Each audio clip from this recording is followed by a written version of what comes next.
Question है किसी चुनाव में दो प्रत्याशी थे यानी कि दो उम्मीदवार थे। 10% मतदाता ने वोट नहीं डाले हैं। जैसा कि आप मान लीजिए कि कोई क्षेत्र है, कोई जगह है, कोई स्थान है, कोई गांव है, कोई शहर है जहां पर वोट डाले जाने हैं।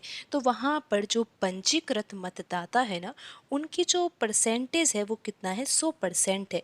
लेकिन होता क्या है, 100% लोगों ने वोट नहीं डाला है। 100% में से 10% मतदाता ने वोट नहीं डाला है। तो अब फिर शेष कितने बचे होंगे, आप यहाँ पर समझ सकते हो ना कि 10% मतदाता ने तो वोट ही नहीं डाला है। तो अब यहाँ पर 90% मतदाता ऐसे हैं जिन्होंने वोट डाला है। फिर आगे देखिए लिखा हुआ है कि इन वोटों में से 10% तो अवैध ही हो गए। तो 100% वोटों में से नहीं, क्योंकि 100% तो वोट डाले ही नहीं गए हैं। जो वोट डाले गए हैं यानी कि जो 90% वोट डाले गए हैं ना, उनमें से भी 10% तो अवैध अवैध हो गई यानी कि इनवैलिड हो गई। यानी कि जब वोटों की गिनती की जाएगी तो उन 10% वोटों को नहीं गिना जाएगा। तो यहाँ पर हम लिख सकते हैं कि 90 में से 90% जो यहाँ पर है उसमें से भी जो 10% है ना, वो क्या हो गए, वोट अवैध हो गए। तो इतना तो आपको समझ में आ ही गया है। अगर 10% अवैध हो गए तो 90% तो अभी भी शेष बचे हैं ना। या फिर आप ऐसा मान लीजिए कि यहाँ पर 100 यूनिट वोट डालने चाहिए थे, लेकिन 100 यूनिट वोट नहीं डाले हैं, तो 90 यूनिट वोट ही डाले गए हैं। 10% वोट नहीं डाले गए, तो यहाँ पर 90 यूनिट वोट डाले गए हैं।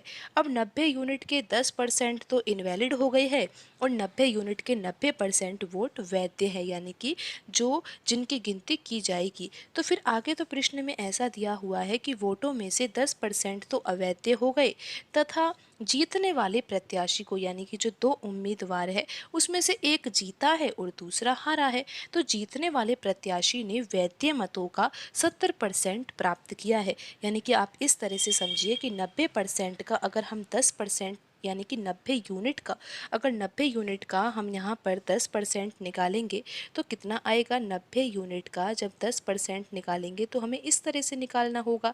तो फिर यहाँ पर 0 से 0 कट जाएगी, ये 0 से ये 0 कट जाएगी। तो 90% का अगर 10% निकाला जाएगा यानी कि 90 यूनिट का 10% निकाला जाएगा तो कितना आएगा, 9 यूनिट आएगा। तो आप इस तरह से समझिए कि 9 यूनिट जो वोट थे ना, वो क्या हो गए, अवैध हो गए। यानी कि 90 यूनिट में से 9 यूनिट वोट तो अवैध ही हो गए। लेकिन अभी 81 यूनिट वोट तो बचे हैं ना। 81 यूनिट वोटों में से ही 70% यानी कि जो वैध मत है वो कितने हैं, 90 यूनिट में से 81 यूनिट तो वैध मत है।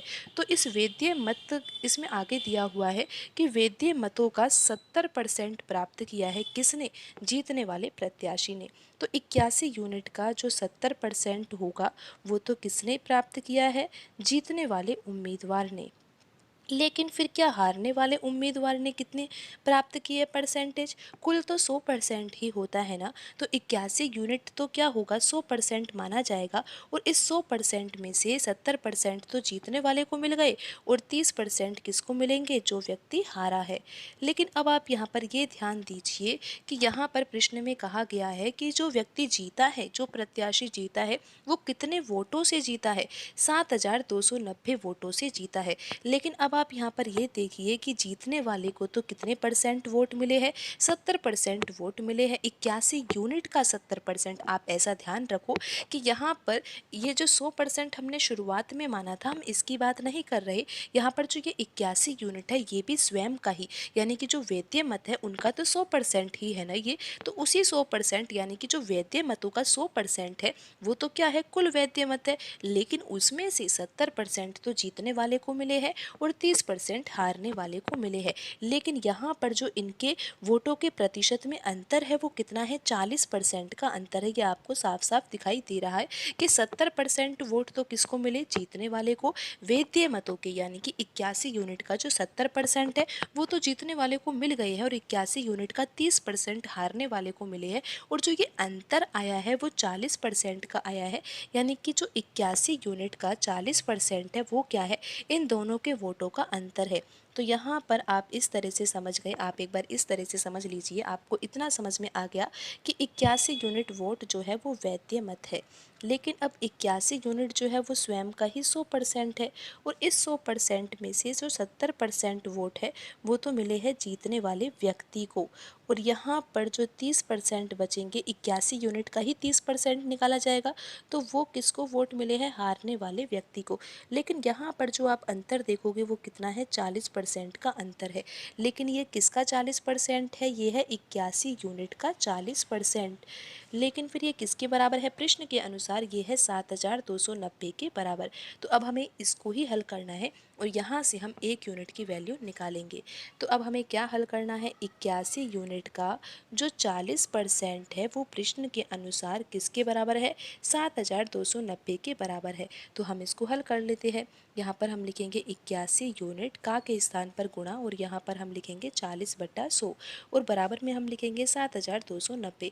अब हम इसको हल कर लेते हैं। तो यहाँ पर अब आप ये देखिए, 40 है और ये 100 है, तो ये तो 20 के पहाड़े से कटेंगे और ये आ जाएगा 2/5। फिर आप देखिए 81 लिखा हुआ है और ये लिखा हुआ है 7290।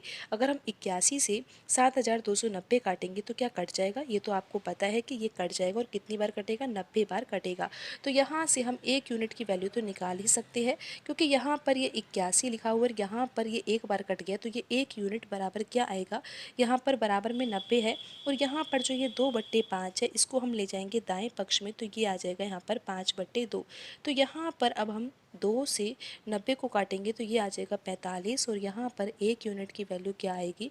45 गुणा 5 करेंगे तो ये आ जाएगा 225 वोट। क्योंकि ये 7290 क्या है? ये मत ही तो है, यानी कि वोट ही तो है। तो 1 यूनिट की वैल्यू आई है 225 वोट। लेकिन अब आपको ये तो समझ में आने लगा है कि 1 यूनिट बराबर कितना है? 225 वोट है। लेकिन प्रश्न में ज्ञात क्या करना है? आपने इसको ध्यान में दिया कि प्रश्न में ज्ञात क्या करना है? प्रश्न में हमें ज्ञात करना है कि पंजीकृत मतदाता की संख्या क्या होगी। तो आपको पता है ना कि जो पंजीकृत मतदाता थे वो 100% थे, और उसको ही तो हमने शुरुआत में कहा था कि 100 यूनिट है। तो जब हमें पता है कि 1 यूनिट बराबर कितना है? 225 वोट है, तो 100 यूनिट की वैल्यू निकालनी है, तो 1 यूनिट की कितनी है? 225। 100 यूनिट की वैल्यू निकालनी है तो हम 100 का गुणा करेंगे, और यहाँ पर आंसर आ जाएगा 22,500 वोट। आप देख सकते हो कि यहाँ पर ऑप्शन बी में लिखा हुआ है 22,500, तो यही सही आंसर है। यानी कि जो पंजीकृत मतदाता है वो कितने हैं? 22,500 है।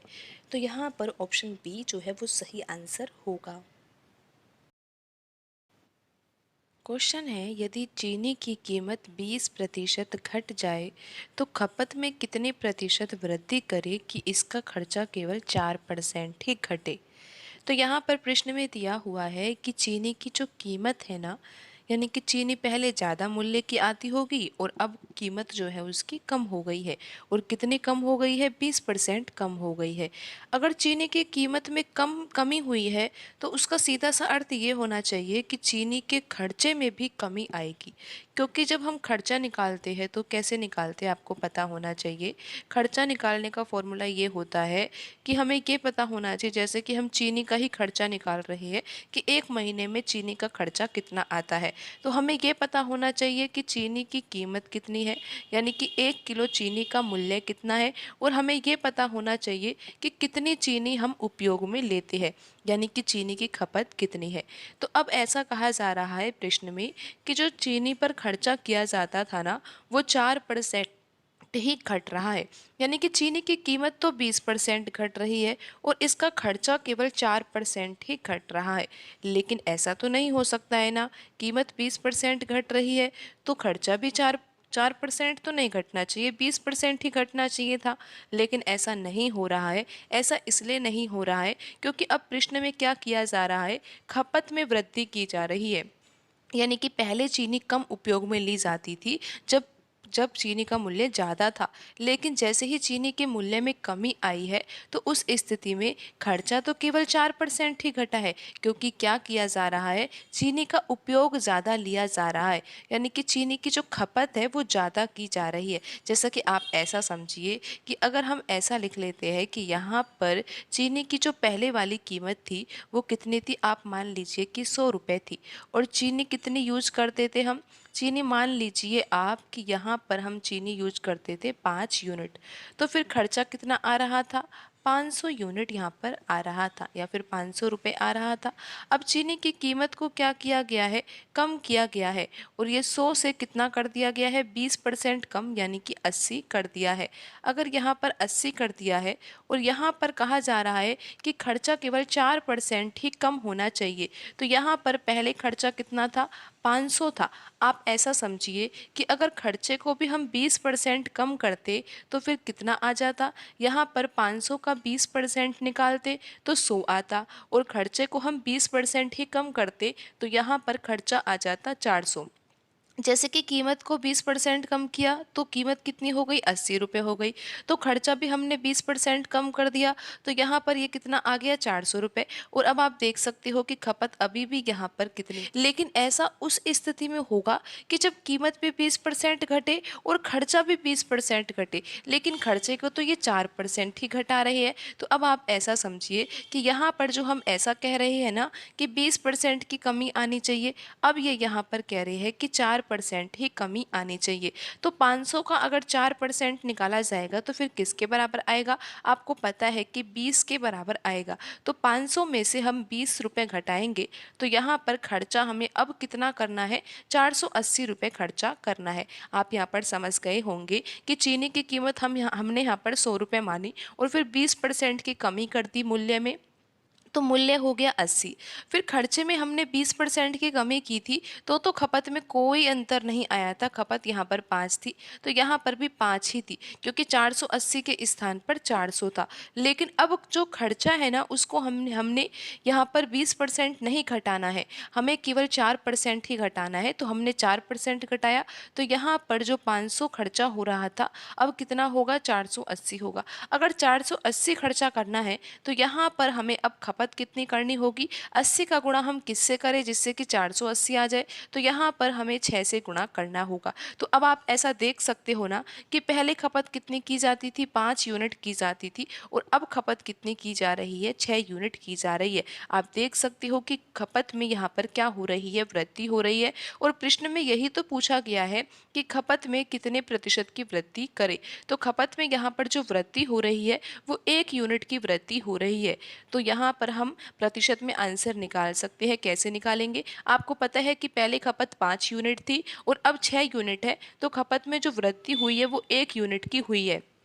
और प्रतिशत में आंसर निकालना है तो बट्टे में तो हम पहले वाली खपत लिखेंगे। तो पहले वाली खपत कितनी है, 5 यूनिट, तो यहाँ पर हम 5 लिख देंगे और मल्टीप्लाई तो हमें यहाँ पर 100 से करना ही होगा क्योंकि आंसर हमें प्रतिशत में निकालना है। तो 5 के पहाड़े से यहाँ पर 100 कटेगा और ये कटेगा 20 बार और आंसर आ जाएगा यहाँ पर 20%। तो प्रश्न में पूछा गया था कि खपत में कितने प्रतिशत की वृद्धि करनी होगी, तो 20% की वृद्धि करनी होगी। ऑप्शन बी यहाँ पर सही आंसर होगा। आप एक दूसरे तरीके से भी प्रश्न को समझ सकते हो। आपको ये तो पता है कि जब खर्चा हमें निकालना होता है तो खर्चे का फॉर्मूला तो होता है यहाँ पर क्या, कीमत, यानी कि हमें पता होना चाहिए कि वस्तु की कीमत कितनी है और हमें ये पता होना चाहिए कि यहाँ पर हम चीनी कितनी उपयोग में ले रहे हैं। लेकिन आप यहाँ पर देखिए कि प्रश्न में हमें ज्ञात ये करना है कि खपत में कितने प्रतिशत की वृद्धि करनी है। तो हमें यहाँ पर खपत की वैल्यू ज्ञात करनी होगी कि पहले खपत कितनी पहले कितनी खपत होती थी और अब कितनी खपत होती है। तो हमें यहाँ पर क्या निकालना है, खपत निकालना है। और खपत निकालना है तो खपत का फॉर्मूला भी हम इसी से लिखेंगे। हमें क्या करना होगा, खर्चा बट्टे कीमत करना होगा। यानी कि खर्चे में अगर हम कीमत से भाग देंगे तो हमें ये पता लगेगा कि खपत कितनी हो रही है। तो आप इस फॉर्मूले को याद रखिए। हम यहाँ पर लिख भी देते हैं कि हम खपत यहाँ पर निकालेंगे क्योंकि हमें खपत में ही परिवर्तन देखना है। तो खपत निकालने के लिए हमें करना होगा खर्चा, खर्चा निकालना होगा और खर्चे में हमें भाग देना होगा किससे, कीमत से। तो यहाँ पर तो हम लिख लेते हैं खर्चा और यहाँ पर हम लिखेंगे ओल्ड, ओल्ड यानी कि पहले कितना खर्चा होता था और यहाँ पर लिखेंगे हम न्यू, न्यू यानी कि अब कितना खर्चा होता है। तो यहाँ पर अब आप ये देखिए कि खर्चे की बात यहाँ पर हो रही है कि खर्चा केवल 4% ही घटे। तो यहाँ पर आप देखिए कि 4% का अगर हम भिन्न रूप निकालेंगे तो ये किसके बराबर होगा, 4/100 के बराबर होगा। और जब हम इसको 4 के पहाड़े से काटेंगे तो ये आ जाएगा 1/25 के बराबर। तो 4% जो होता है वो किसके बराबर होता है, 1/25 बट्टे 25 के बराबर होता है। तो अब आप ये देखिए कि जो बट्टे में 25 लिखा हुआ है ना, ये तो क्या है, ये पहले वाला खर्चा है। अगर हम यहाँ पर लिख दें कि 25 यूनिट क्या है, पहले वाला खर्चा, तो अब खर्चे में 4% की कमी हो रही है। तो 25 का 4% क्या होता है, 1 के बराबर होता है। तो यहाँ पर कितने की कमी हो रही है, अगर 25 यूनिट पहले वाला खर्चा है तो 1 यूनिट की कमी करनी होगी, और ये नया खर्चा अब कितना होगा, 24 यूनिट होगा। इस तरह से आपको यहाँ पर समझना है कि 4% का यूज़ हमने कैसे लिया। 4% बराबर होता है 1/25। तो बट्टे में जो 25 लिखा हुआ है वो तो पहले वाला खर्चा है, लेकिन 4% की कमी करनी है, तो यहाँ पर 1 यूनिट की कमी करनी होगी और ये नया खर्चा हो जाएगा 24 यूनिट। अब हम यहाँ पर देखते हैं कि कीमत में क्या परिवर्तन हुआ है, पहले कितनी कीमत थी और अब कितनी हुई है। तो कीमत जो है वो 20% कम हुई है, तो यहाँ पर हम लिखेंगे 20%। और 20% का भिन्न रूप क्या होगा, 20/100 होगा। और जब इसको हल किया जाएगा तो ये 1/5 के बराबर आएगा। तो 20% किसके बराबर होता है, ये आपको पता है कि ये तो 1/5 के बराबर होता है। तो अब कीमत में भी कमी हो रही है, तो बट्टे में जो 5 लिखा हुआ है ये तो पहले वाली कीमत है, लेकिन अब कमी हो रही है। और कितनी कमी हो रही है, 20%। तो 5 का 20% होता है 1 के बराबर। तो हमने अगर कीमत को, पहले वाली कीमत को 5 माना है, तो अब हमें 1 की कमी करनी होगी और ये नई कीमत हो जाएगी 4 रुपए या फिर 4 यूनिट। अब हमें निकालना क्या है, हमें तो ये पता लगाना है कि खपत में कितना परिवर्तन हो रहा है। तो हम पहले वाली खपत निकालेंगे और बाद वाली खपत में निकालेंगे, यानी कि पहले कितनी खपत होती थी और अब कितनी खपत होती है। तो आपको ये पता है कि खपत का फॉर्मूला क्या होता है, खर्चा बट्टे कीमत होता है, यानी कि खर्चे में हमें कीमत से भाग देना है। तो आप देखिए कि पुराना जो खर्चा था वो कितना है, 25 यूनिट, और पुराना जो वैल्यू था वो कितना था, 5 यूनिट। तो 25 में हमें किससे भाग देना होगा, 5 से भाग देना होगा। फिर हम यहाँ पर अनुपात लगा सकते हैं। तो यहाँ पर अब हमें नया वाला खर्चा देखना है और नए वाला कीमत देखना है, क्योंकि जिससे हमें खपत निकालनी होगी कि अब कितनी खपत होती है। तो नया वाला खर्चा 24 यूनिट है, नई वाली कीमत कितनी है, 4 यूनिट है। तो अब यहाँ पर हम खपत निकालेंगे तो ये आएगा 24/4। अब हम इसको हल करते हैं तो यहाँ पर तो ये कट जाएगा 5 बार, तो यहाँ पर आ जाएगा 5, और यहाँ पर ये 6 बार कटेगा तो ये आ जाएगा। आप देख सकते हो कि पहले भी हमने जो वैल्यू मानी थी उससे जो यहाँ पर वैल्यू आई थी वो यही थी कि पहले खपत कितनी थी, 5, और 5 से अब कितनी हो गई है, 6 हो गई है। तो अब आपको पता है कि खपत का जो अनुपात आया है ओल्ड और न्यू के बीच में, यानी कि पहले कितनी खपत होती थी अब कितनी खपत होती है, तो वो अनुपात आया है 5:6। अब आप देख सकते हो कि अनुपात में भी आपको समझ में आ रहा है कि खपत में 1 यूनिट की वृद्धि करनी होगी। 1 यूनिट की वृद्धि करेंगे तो फिर आंसर कैसे निकाले कि खपत में कितने प्रतिशत की वृद्धि हो रही है, 1 यूनिट की वृद्धि हो रही है। पहले कितनी होती थी, 5 यूनिट की, लेकिन अब हमें प्रतिशत में आंसर निकालना है तो मल्टीप्लाई हम 100 से करेंगे, और 5 के पहाड़े से 100 काटा जाएगा तो आंसर यहाँ पर भी क्या आ जाएगा, 20% आ जाएगा। तो ऑप्शन बी यहाँ पर सही आंसर होगा। क्वेश्चन है, चीनी की कीमत 60% बढ़ गई है। चीनी को पुनः मूल कीमत पर लाने के लिए नई कीमत को कितने प्रतिशत कम करना चाहिए। तो यहाँ पर हम लिख लेते हैं कीमत, और यहाँ पर हम लिखेंगे ओल्ड। ओल्ड यानी कि पहले वाली कीमत क्या थी, और यहाँ पर लिखेंगे हम न्यू। न्यू यानी कि जब चीनी की कीमत बढ़ गई है तो बढ़ने के बाद अब चीनी की कीमत कितनी है। तो चीनी की कीमत में जो बढ़ोतरी आई है वो कितने की आई है, 60% की आई है। तो सबसे पहले तो हम 60% का भिन्न रूप निकालेंगे, और ये होगा 60/100 के बराबर।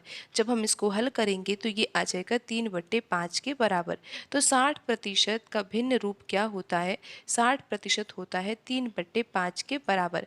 तो यहाँ पर जो बट्टे में 5 लिखा हुआ है इसको हम मान रहे हैं कि चीनी की पहले वाली कीमत कितनी है, 5 रुपये है। फिर करना क्या है, 60% हमें चीनी का मूल्य बढ़ाना है, और 5 का 60% किसके बराबर होता है, 3 के बराबर होता है। तो अगर हमने चीनी की कीमत 5 यूनिट मानी है और 60% की हमें वृद्धि करनी है, तो हमें 3 यूनिट की वृद्धि करनी होगी। और ये जो नया मूल्य होगा वो 5 में अगर 3 जोड़ेंगे तो फिर नया मूल्य आ जाएगा 8 यूनिट। तो आपको ये समझ में आ गया है कि चीनी का जो पहले वाला मूल्य है वो तो 5 यूनिट है। अगर 5 यूनिट माना है और 60% की वृद्धि करनी है तो 3 यूनिट की हमें यहाँ पर वृद्धि करनी है। तो नया मूल्य 5 से कितना हो गया, 8 हो गया है।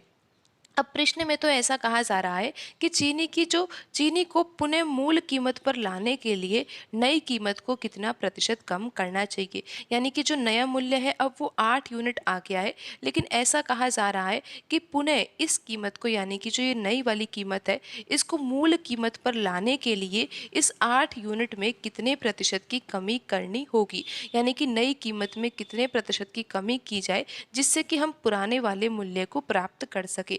तो कमी तो आपको पता ही है कि जितनी वृद्धि की गई है उतने की ही हमें कमी करनी होगी, लेकिन आंसर हमें प्रतिशत में निकालना है तो कैसे निकाला जाएगा। आपको पता है कि कमी हमें यहाँ पर 3 यूनिट की ही करनी है, लेकिन कमी करनी किस में है, नई वाली कीमत में करनी है। तो यहाँ पर बट्टे में हम नई कीमत रखेंगे और मल्टीप्लाई तो हम यहाँ पर 100 से करेंगे ही, क्योंकि आंसर हमें प्रतिशत में निकालना है। अब यहाँ पर 8 लिखा हुआ है, यहाँ पर 100 लिखा हुआ है, तो यहाँ पर हम 4 के पहाड़े से ये दोनों संख्याएं काटेंगे तो यहाँ पर 2 आ जाएगा और यहाँ पर कितना आ जाएगा, 25 आ जाएगा। 25 का गुणा 3 से होगा तो 75 आ जाएगा और 75 में अगर 2 से भाग दिया जाएगा तो आंसर आ जाएगा 37.5%। आप देख सकते हो कि ऑप्शन सी यहाँ पर सही आंसर होगा। क्वेश्चन है, एक वस्तु पर 15% और 12% की दो क्रमागत छूट किस एकल छूट के बराबर है। तो यहाँ पर प्रश्न में कहा गया है कि कोई वस्तु का मूल्य है और उस मूल्य पर दो क्रमागत छूट दी जाती है, यानी कि लगातार छूट दी जाती है।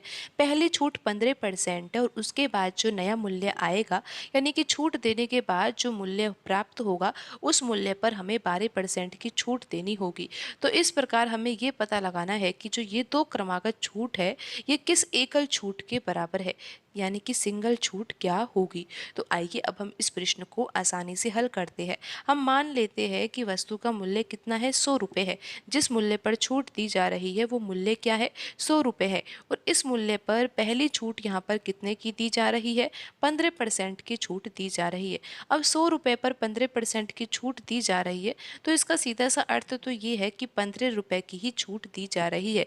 तो फिर अब हमें क्या करना होगा, 100 में से हम 15 घटाएंगे तो यहाँ पर जो मूल्य आ जाएगा वो 85 रुपये आ जाएगा। अब यहाँ पर 85 रुपये आ ही गया है तो 85 रुपये पर अब हम ये दूसरी छूट देंगे जो कि कितनी है, 12% की है।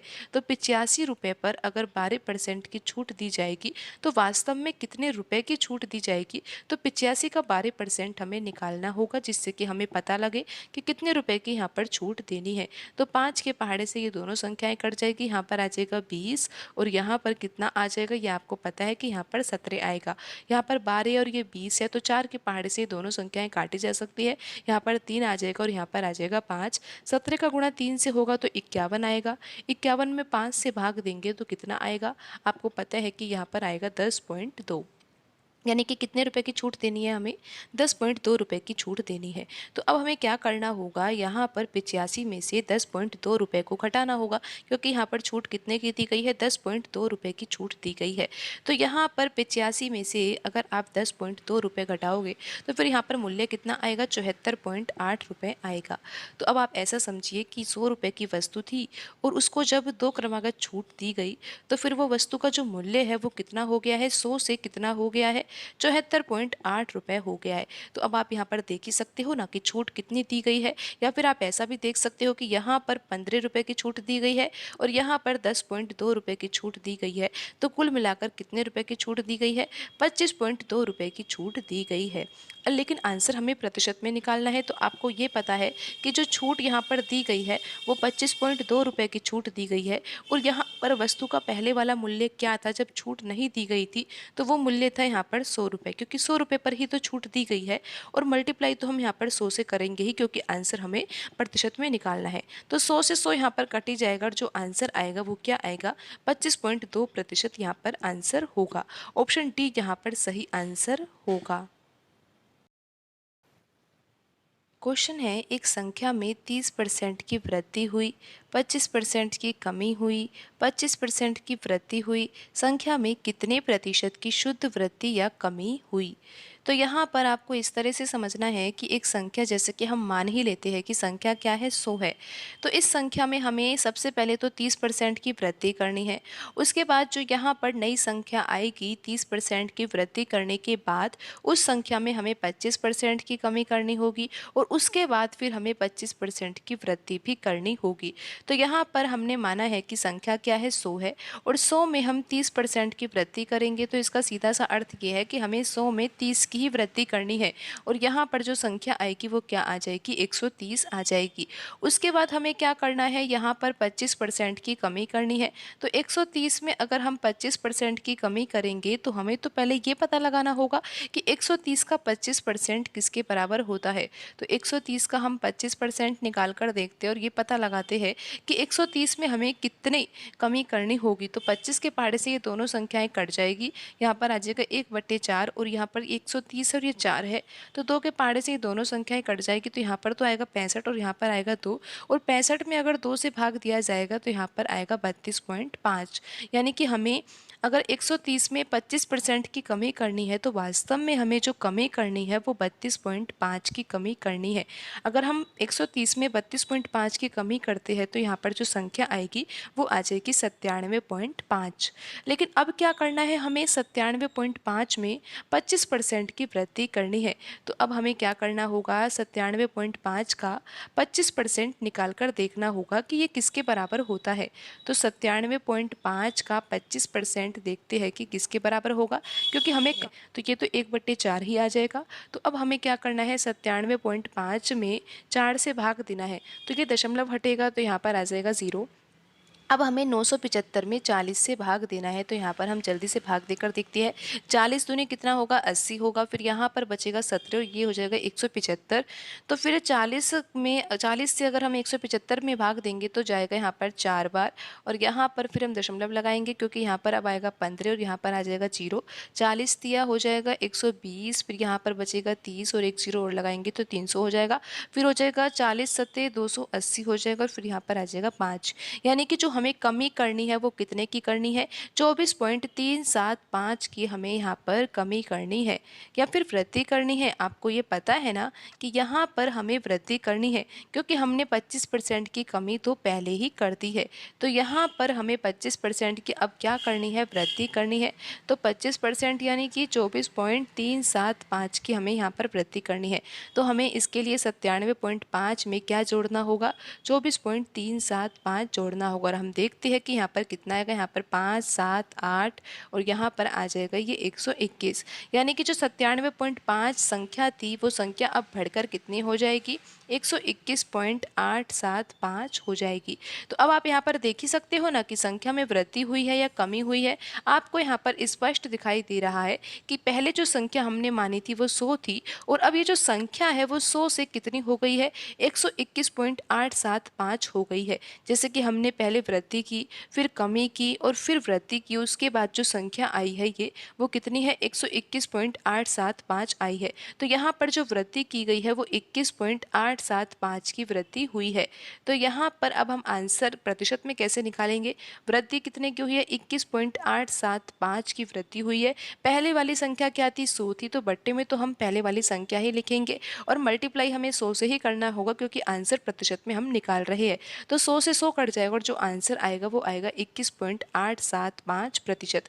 लेकिन ध्यान दीजिए कि यहाँ पर हमें आंसर निकटतम पूर्णांक में देना है, तो 21.875% में आंसर आया ही है, तो इसका निकटतम पूर्णांक क्या है, 22 है। तो यहाँ पर जो आंसर आएगा वो आएगा 22% वृद्धि, क्योंकि संख्या में क्या हुई है, वृद्धि हुई है। तो आप ध्यान दीजिए कि ऑप्शन ए को क्लिक नहीं करना है क्योंकि उसमें 22% तो दिया हुआ है, लेकिन ये आंसर जो है वो कमी का है। तो हमें तो ऑप्शन सी यहाँ पर सही आंसर देना होगा, क्योंकि इसमें लिखा हुआ है कि 22% की क्या हो रही है, वृद्धि हो रही है।